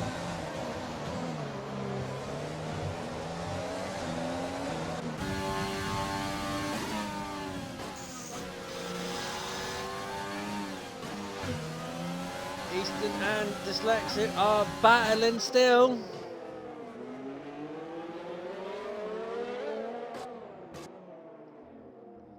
Look at this Grand Hotel, the Grand Hotel hairpin. Look at that. 48 done. Easton gets away beautifully through the tunnel section so that Dyslexic can't take advantage of his slipstream or the brief moment of it. It is all going to be who's the bravest, who's got the biggest cojones. Who's got the biggest cojones on the brakes? Cojones! As the gap starting to increase slightly now between Hush and Marshall. But Dyslexic and Easton are now 22 seconds ahead of the field. Yeah. They both pretty much have time to make a pitch. Well, not Almost. Dyslexic. Almost. Yes, Dyslexic does have that 5 seconds stop go. Yes. 5 second time penalty, so. If Dyslexic can have any chance of winning it, he needs to get past now. And open that 5 second gap. Yeah. He has to do it now. Yeah, I will agree with you there, Vitel S03. The cars feel a lot better in this game, but the mechanics of the online. And Aldolf! Oh, Virtual Aldolf! safety car! Virtual safety car! Aldolf crashed out. In the tunnel. In the tunnel. Just In the outside the tunnel? tunnel. Just outside the tunnel. He's done a Michael Schumacher! Yeah, he has. He's Michael Schumachered it. He's absolutely Schumachered it. Oh, yes! And also, got to remember this one.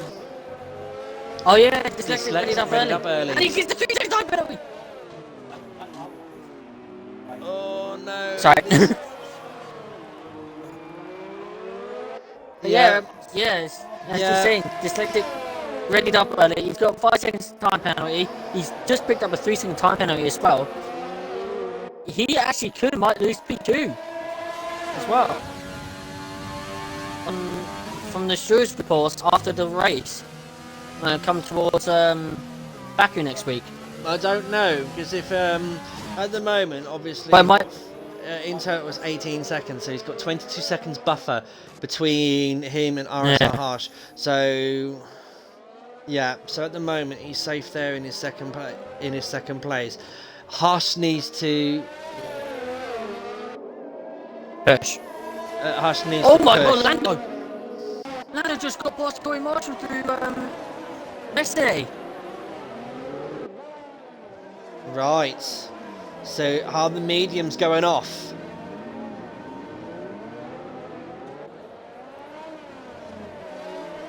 Are the mediums going off?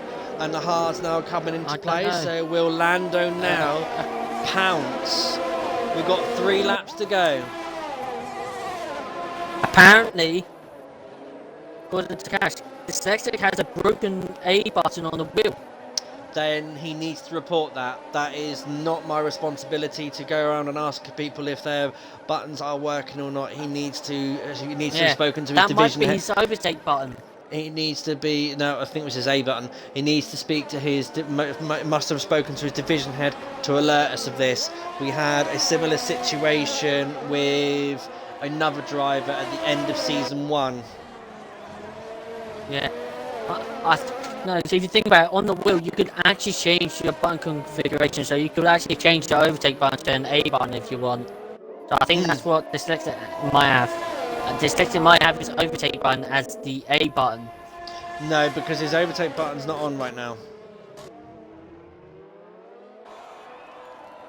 It's he's charging at the moment, well, charging up his battery in mode 1, should we say. You can't charge your batteries up no more because you can't switch the darn thing off. Like I wonder what it is. They're saying that he's got a broken button. I don't know what that's about then. Ready up? He readied up, didn't he? Oh, right, yeah. So maybe that's why then. To be fair. Yeah, I know. This is turning out. We've got Mr. Jake Moore. Jake Moore, good evening, sir. Nice to see you come and join the RSF1 chat on the stream tonight. And Lando there, 3 seconds. Lando, 3 second time penalty. Right, I need you to quickly He's get got the so much penalties time. up. Get the penalties up. He's got And Pigeon Munch. He's broken wing. He's got a broken wing, that's why. Right, penalties. Easton.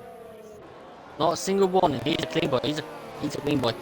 Dyslexic has 1 time penalty, but of course 5 seconds as well. Hush has only 2 warnings. Pigeon Munch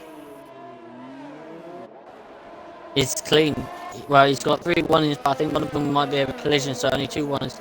Mansell 5 seconds, but he must have served that. Actually, I don't know if he served that. I think he's got a 5-second time penalty. Brezina has 1 time penalty, 3 seconds. Diggles has 1, 2, 3, 4 3-second time penalties. Corey Marshall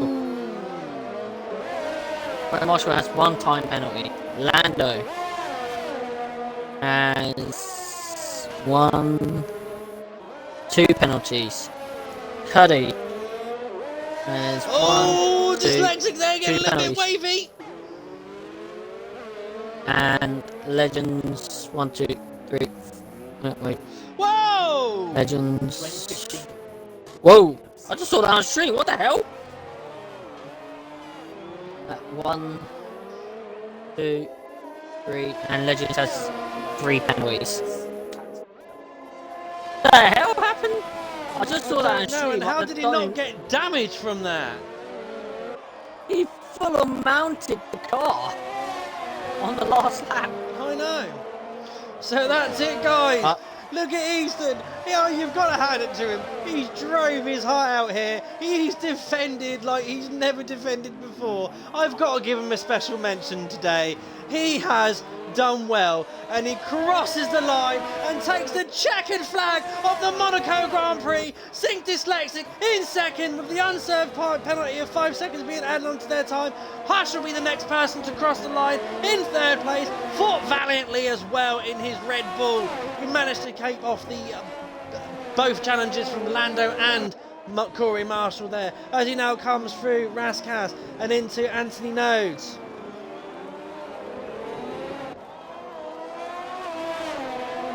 And across the line, there's P3, Mr. Pigeon Munch in P4, Dominic Brezina P5, Manson in P6.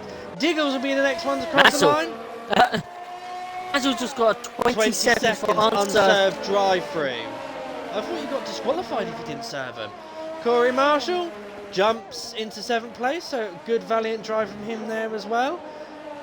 Mansell and Kid Cuddy will take the last point in P10, but wow.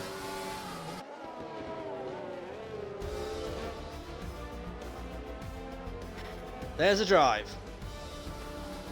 RSF1 Easton is our winner. That is. And Harsh is our driver of the day. Yeah, to Harsh the is game. driver of the day. Yeah. Wow. What a race, guys. What a race, but you know, as I always said, Tier 1 never disappoints, but today, Tier 1, Division 1 and Monaco doesn't disappoint. No, they definitely haven't disappointed this evening. They have put out all the stops this evening. What a great result. Easton takes the win. Dyslexic in second, who I'm sure is going to be very frustrated with himself because he could have got past and he was a little bit like he was quicker. And then Hush in third. So, there we go, guys. There is the fastest lap there with Dominic Brezina as well in P5 as well. So, an extra point there for the Ferrari team as well. So, Easton takes the win. Second is Dyslexic. Third, Hush. Fourth, Pigeon Munch. Fifth, Dominic Brezina. 6th, Stiggles. 7th, Corey Marshall. 8th, Lando. 9th, Mansell. 10th, Kid Cuddy. 11th, Legends. P12, Aldaf. And then your P12, DNF is Aldaf. 13th, DNF'd. RSF1 Patel, Boris Letterbox in 14th, also DNF'd. Patel SF71 DNF'd in P15, and RSF1 Cash in P16. Wow. So 11 seconds worth of penalties there. Yes, that is a lot of worth of time penalties. Wow. We got them all in? Eastern Hush. Yes, we got them all in.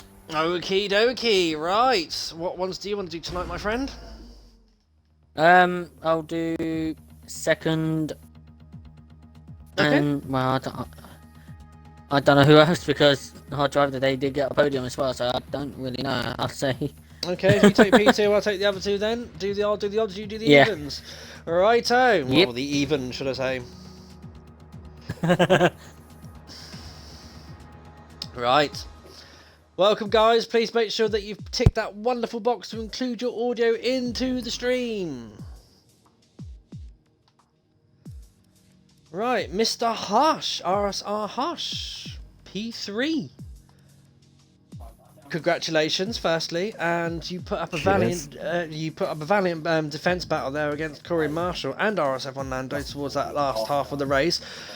They were so much quicker than you, but you just had your car in the right place at the right time to keep them back. Tell us, how did you manage that? I felt like Lewis Hamilton at Monaco, to be honest. No race. My tires really are sweat dead, that Bono. much. I can't do anything. It doesn't help having an orange front wing, but I somehow defended off. Lando went from some mad dive bomb, which shocked me because I was already turning in. That's why he pit.